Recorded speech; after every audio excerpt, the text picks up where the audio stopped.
axmed madoobe oo magangelyo siiyey farxadka hogaankii ururka al-shabaab xaaska iyo caruurtii cali dheere oo lagu arkay magaalada kismaayo iyo cabsi ka taagan deegaanada maamulka jubbaland waa warbixin aan idinkula wadaagi doono xog muhiima oo banaanka keenayda farxadkii al-shabaab uu gaaray magaalada kismaayo iyo xaaskii iyo caruurtii cali dheere oo lagu arkay magaaladaasi. axmed madoobe oo magangelyo siinaya hogaanka ururka al-shabaab ee sheegaraya warbixintan oo ku faafiya dunida meelba ku toor muuqaalka qaybta faallada nagula wadaaga rutidiina waa hagaag ku bilaabo. waalidweynaha qurbaa ku nool waalid ka faa'iideyso fursadan ubadkaaga gee maxadkan ay ka baranayaan barashada quraanka kariimka iyo culumta shareecada islaamka waana maxad ku furan 24 saacadood iyo 7 maalmood oo usbuuca waxaana ubadka loo dhigayaa barashada quraanka kariimka barashada akhriska higaada luqadda carabiga barashada afkeena Soomaaliga iyo barashada culumta shareecada islaamka sida kutubta fiqiga xadiiska iyo tafsiirka waxa sidoo kale waalidiinta la baraya isla markaana laga saxaya at-tahiyaadka salaada iyo aayad kursida waalid hadda ka faa'iideyso oo hadda isqora maxadka tartiilul qur'aan online oo ah dugsi fac weyn oo ay sanad kasta ka qalin jabiyaan ardayda kala duwan ee caalamka ku nool ballanteenu waa inaynu hore ula xiriirno maxadka tartiil qur'aan online. madaxweynaha maamulka jubbaland axmed maxamed islaam madoobe ayaa magangelyo siiyey hogaanka ururka al-shabaab iyadoo xaaska iyo caruurtii cali dheere la sheegay inay degeen magaalada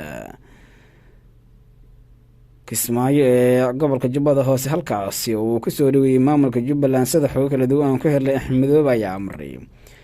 in guri kiraa laga siiyo magaalada kismaayo sidoo kalena loo qoro ilaalo waardiyeynaysa guriga oo cali dheere ka degay magaalada kismaayo oo caruurtiisa ay degeen maadaama isaga uu dhaawac yahay laguna dabiibayo deegaanka aadan yabaal halkaasi warar kala duwan helin ay tibinayaan inuu geeriyooday sida ay muujinayaan xogaha amni ee laga soo gaaraya deegaano ka tirsan maamulka jubbaland ayaa sheegaya in maalmihii lasoo dhaafay xubno ka tirsan ururka ay gaarayeen magaalada kismaayo iyaga oo dhowr jeer gaaray deegaanadaasi. cali dheere ayaa lagu dhaawacay dagaalkii ka dhacay deegaanka caalqooxle iyadoo ururka al-shabaab ay geeyeen deegaanka aadal yabaal halkaasi oo ay markaasi ugu sameeyeen aas kala duwan oo markaasi lagu garab istaagay in si toosa loogu taageero ururka al-shabaab iyadoo axmed madoobe fariimaha uu soo diray ee ku aadan in markaasi uu si toosa qayb uga noqdo in la taageero markaasi mas-uuliyiinta ugu sarreeya ee ururka al-shabaab ay tahay fariin kale oo diraysa in dagaalka dalka ka socda ee lagula dagaalay ururka al-shabaab uusan ahayn mid daacad ka ah mas-uuliyiinta iyo qaybaha kala duwan ee markaasi gobolada kala duwan ee dalka. warbixinta muujinaysa in mahad maxamed salaad uu sidoo kale ku sugan yahay deegaanka balcad uuna qayb ka ahaa dilkii allah u naxariistay farxaan qaroole ayaa iyaduna banaanka keenaysa xog kale oo sheegaysa in arrintan ay tahay khatar kale oo kusoo wajahan amniga qaranka maadaama raggii dagaalka qayb ka ahaa hadda la beegsanayo oo xubno ka mid a ciidankii dowladdu ay si toos u beegsanayaan arrintaasi oo ah fadeexada kale oo muujinaysa sida mas-uuliyiinta dowladda Soomaaliya ugu fashilmeen in dagaalka ururka al-shabaab lagu jiro laga miro dhaliyo laguna garab istaago saraakiisha ciidanka xoogga dalka dagaalada kala duwan ee ay gobolada kala duwan ee dalka ka wadaan sida ay muujinayaan xogo kale amni oo aan ka helayno deegaano ka tirsan maamulka jubbaland hogaanka ururka al-shabaab oo ay ka mid yihiin axmed deeriye iyo sidoo kale faada shangole ayaa iyaguna lagu wada inay magaalada kismaayo maalmaha soo aadan ay gaaraan iyaga oo markaas halkaasi ka heli doono magangelyo siyaasadeed oo ay